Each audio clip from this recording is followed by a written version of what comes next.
Bismillah. Assalamualaikum warahmatullahi wabarakatuh. Bismillah, alhamdulillah, wassalatu wassalamu ala rasulillah wa ala alihi wa ashabihi wa mawalah, wa la hawla wa la quwwata illa billah. Ashhadu an la ilaha illallah wahdahu la syarika lah, wa ashhadu anna Muhammadan abduhu wa rasuluh alladzi la nabiyya ba'dah, amma ba'd. Hadirin jamaah salat subuh rahimakumullah.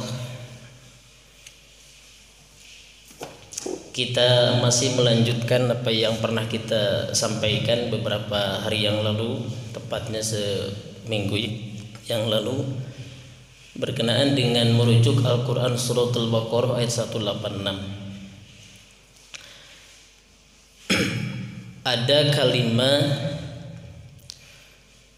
ujibu da'wat da'i idza da'ani. Aku perkenankan permohonan seseorang yang berdoa jika dia berdoa. Ayat ini memberikan isyarat, kata para ulama, bahwa berdoa dilakukan dengan sendiri. Berdoa dilakukan dengan fardiyah, dengan sendiri-sendiri. Bahkan diawali dengan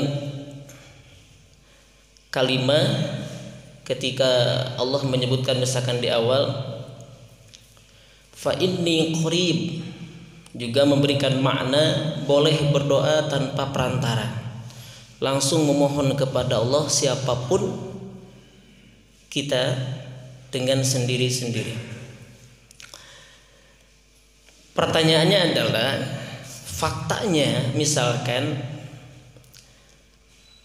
banyak yang dilakukan oleh guru-guru kita berdoa secara berjamaah dan diaminkan oleh makmum yang ada di belakang kita, seperti di Masjid Mukhlishina Lahuddin misalkan, atau di berbagai tempat pemerintahan, Kementerian Agama, di UIN bahkan sekalipun, sering sekali berdoa dipimpin di hadapan kemudian diaminkan oleh mustami yang hadir.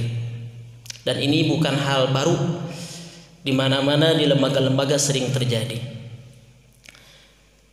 Lalu bagaimana kaidahnya, bagaimana dalilnya? Hadirin yang dirahmati Allah, pertama kata para ulama memberikan isyarat tentang doa berjamaah, doa bersama, atau doa diaminkan, merujuk kepada Al-Quran surah Ghafir ayat 60. Ghafir itu surah Al-Mu'min atau surah Mu'min. Ada kalimat wa qala rabbukum ud'uni astajib lakum,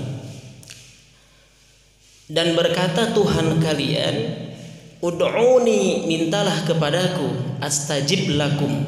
Di situ menggunakan dhamir jama'. Ini kata para ulama ahli tafsir memberikan indikasi, isyarat bahwa di situ berdoa bersama-sama. Tidak ada istilah misalkan ngadalilan amal. Ini ngamalkeun dalil. Wa qala rabbukum ud'uni astajib lakum, memberikan isyarat di situ kum jama', banyak orang yang melakukan doa atau diaminkan oleh banyak orang. Ayat yang kedua sudah populer, sering kali kita baca dalam suratul Fatihah misalkan, ihdinas siratal mustaqim misalkan, atau iyyaka na'budu wa iyyaka nasta'in, diawali dengan kalimat itu. Kemudian ada kalimat ihdinas siratal mustaqim, ada dhamir jama' nahnu di situ. Kemudian diaminkan oleh jamaah, amin. Ini dalil yang kedua kata para ulama, memberikan isyarat bahwa doa berjamaah.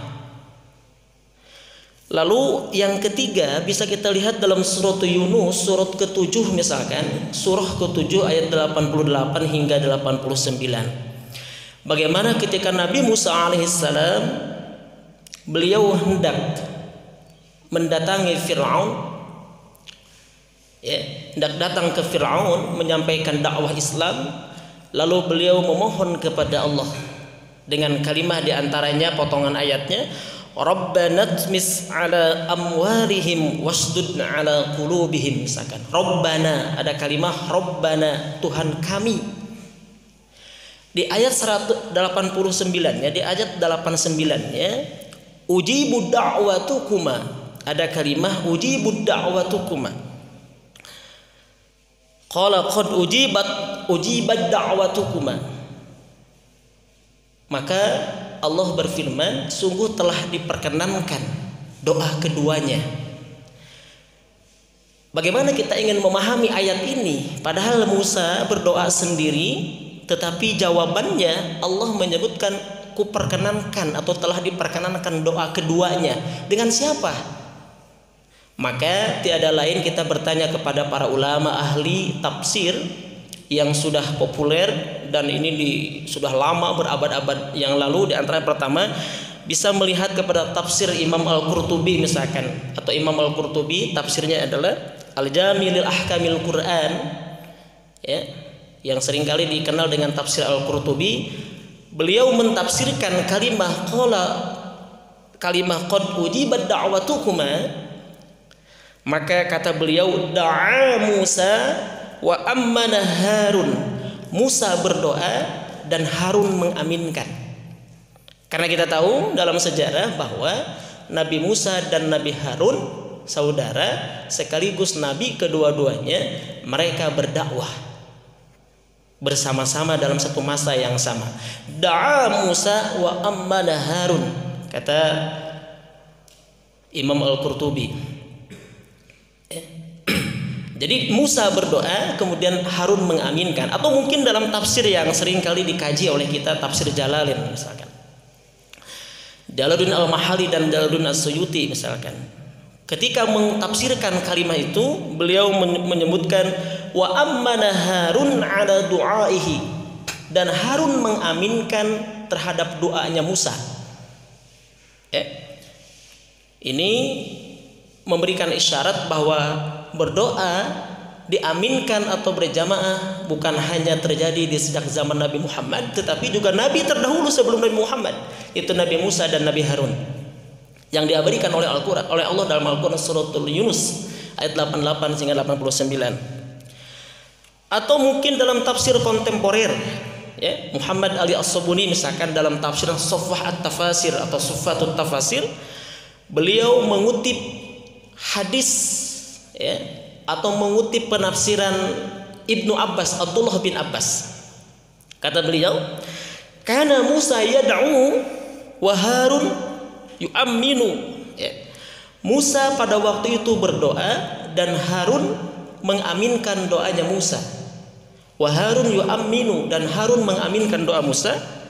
Kemudian panusibatud da'wah ilaihi, maka doa tersebut dinisbahkan, dihubungkan kepada Musa dan Harun. Ini juga memberikan penjelasan yang lebih rinci dalam Sufah Tafasir ini. Bahkan beliau Muhammad Ali As-Sabuni mengutip dari hadis, bahkan juga penafsiran Ibnu Abbas. Hadirin yang dirahmati Allah, jadi berdoa boleh dilakukan secara fardiyah, ya, furoda, bersendiri-sendiri, seperti kita dalam qiyamul lail misalkan, sepertiga malam, atau kapan saja tanpa harus perantara, merujuk kepada ayat tadi surah Al-Baqarah, karena Allah menyebutkan ujibu da'watad da'i idza da'an dengan mufrad di situ. Boleh sendiri-sendiri, boleh juga dilakukan secara berjamaah, karena faktanya guru-guru kita, kemudian para ulama telah mentafsirkan itu. Kemudian juga para habaib misalkan. Atau juga kita bisa melihat dalam hadis, ya. Ini hadis dari Ummu Salamah yang diriwayatkan oleh Hakim, dan hadis ini dikategorikan sebagai hadis sahih, sebagian mengatakan hasan. Inna Nabiyya sallallahu alaihi wasallam ummina bidu'aihi, bahwa Nabi sallallahu alaihi wasallam pernah diaminkan terhadap doanya. Kemudian hadis yang lain masih dari Ummu Salamah, hadis ini lebih panjang daripada hadis tadi. La yajtami'unal mala'u tidaklah berkumpul suatu kaum misalkan, mereka yad'u ba'duhum, sebahagian daripada mereka berdoa, atau sebahagian itu bisa setengahnya, bisa sebahagian kecil, atau hanya dipimpin oleh seseorang, wa yu'amminu khalfahum, ya, dan diaminkan oleh orang-orang yang di belakangnya, atau wa yu'amminu ba'duhum, diaminkan oleh sebagian mereka, illa ajabahumullah, kecuali Allah akan mengijabah doa mereka. Ini berdasarkan hadis. Kalau tadi berdasarkan Al-Quran, lalu penafsiran para ulama ahli tafsir, bukan kata saya, kata ulama ahli tafsir. Kemudian merujuk kepada hadis tadi. Lalu hadirin yang dirahmati Allah, kesimpulannya jadi berdoa merujuk kepada keterangan tadi, silahkan boleh sendiri, boleh juga dilakukan secara berjamaah. Dan dalilnya ada, bahkan dicontohkan oleh guru-guru kita, oleh para ulama, dan ditafsirkan para ahli tafsir Quran yang tafsirnya atau kitab tafsirnya sudah sangat-sangat terkenal. Lalu bagaimana cara berdoa? Kalau merujuk kepada Sayyid Sabiq misalkan dalam fikihnya, fikih sunnah, ya, Sayyid Sabiq yang wafat 1422 Hijriah, pertama ada etika, ada adab, ada cara berdoa. Bagaimana supaya cepat dimakbul oleh Allah? Pertama kata beliau, taharril halali. Hendaklah orang yang berdoa atau kita senantiasa yang memohon kepada Allah memperhatikan dengan keras tentang hal-hal yang halal. Kita memperhatikan mana yang halal, makanan, pakaian yang sudah kita bahas beberapa hari yang lalu atau minggu yang lalu. Yang kedua kata beliau, istiqbalal kiblati in amkana. Hendaklah menghadap ke kiblat jika memungkinkan. Perhatikan, menghadap ke kiblat jika memungkinkan, berarti boleh-boleh saja kita berdoa tanpa menghadap kiblat. Tidak seperti sholat, bahkan sholat dalam kondisi tertentu juga kan boleh tidak menghadap kiblat. Apalagi doa in amkana jika memungkinkan, ini menjadi salah satu sunnah. Jadi silahkan menghadap ke kiblat jika memungkinkan. Kalau tidak memungkinkan mungkin boleh kemana saja, tapi diutamakan menghadap ke kiblat. Sehingga guru-guru kita misalkan, ya, imam meskipun dia memimpin misalkan zikir menghadap ke jamaah, ketika berdoa membalikan ke hadap kiblat. Itu bagian daripada mengutip kalimat ini, istiqbalal kiblati in amkana, menghadap kiblat jika memungkinkan. Lalu yang ketiga, mulahadhatil awqatil fadilah. Hendaknya kita mampu memperhatikan waktu-waktu yang fadilah, waktu yang utama. Paling tidak ada 7 waktu fadilah. Yang paling populer yang biasa kita lakukan adalah bainal adzanain, misalkan antara azan dan iqamah. Itu juga waktu fadilah. Min ba'di sholatil maktubah, di antaranya setelah sholat fardu, atau juga ada waktu turunnya hujan, ada juga banyak. Itu tempat waktu fadilah. Kalau di Masjid Haram, ya, itu bukan lagi waktu tapi tempat mustajab, boleh kapan saja. Lalu ada lagi yang terakhir, ini mengutip Sayyid Sabiq juga dalam fikih sunnah, raf'ul yadain hadzwal mankibain, mengangkat kedua tangan hadzwal mankibain, maksimal sampai bahu. Kan Ustaz ada dalam hadis Anas bin Malik misalkan riwayat Muslim, bahwa Rasulullah SAW itu berdoa ketika istisqa misalkan hatta yuro baydu abtuih, bahkan mengangkat kedua tangannya di atas kepala sampai nampak putih kedua ketiaknya dalam istisqa. Dan Rasul tidak melakukannya di luar istisqa. Kata Imam Nawawi, bukan Syekh Nawawi Al-Bantani, ini ahli hadis Imam Nawawi yang menyusun kitab Al-Azkar, kitab yang kita kaji hadis, ya, Riyadhus Shalihin misalkan. Kata beliau, hadis ini bukan atau tidak menjelaskan bahwa Rasul tidak melakukannya di luar istisqa. Yang dimaksud hadis ini, Rasul berdoa dalam istisqa itu mengangkat kedua tangannya di atas kepala sampai nampak kedua putih ketiaknya yang mulia.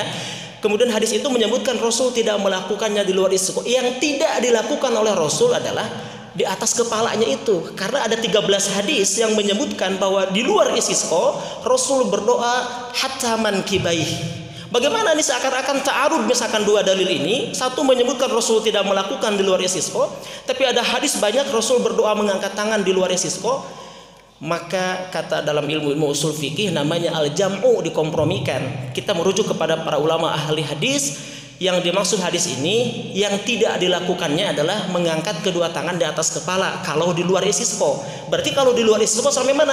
Hatta al-mankibai, maksimal sampai dua bahunya. Dan ini dikutip oleh Sayyid Sabiq dalam fikih sunnah, raf'ul yadain hadwal mankibain, mengangkat kedua tangan sejajar dengan bahunya. Yang biasa kita lakukan begini berdoa. Kita biasa melakukannya berdoa seperti ini. Dan itu kalau merujuk kepada hadis yang sahih seperti riwayat Imam Ahmad, misalkan dalam Musnad Imam Ahmad, ya, dari Ibnu Abbas hadisnya, di antara keutamaan atau hikmah memudahkan atau supaya kita dikabul doanya.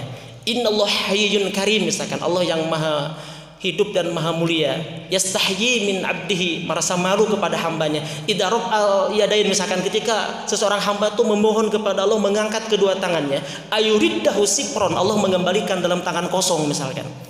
Itu juga bagian daripada etika berdoa. Oleh karena itu hadirin yang dirahmati Allah, kita sambung kembali. Pertama, berdoa boleh secara fardiyah sendiri-sendiri. Yang kedua, berdoa boleh secara berjamaah. Ini kuat landasan dalilnya dan dilakukan oleh para ulama. Bahkan juga hadis tadi sudah disampaikan.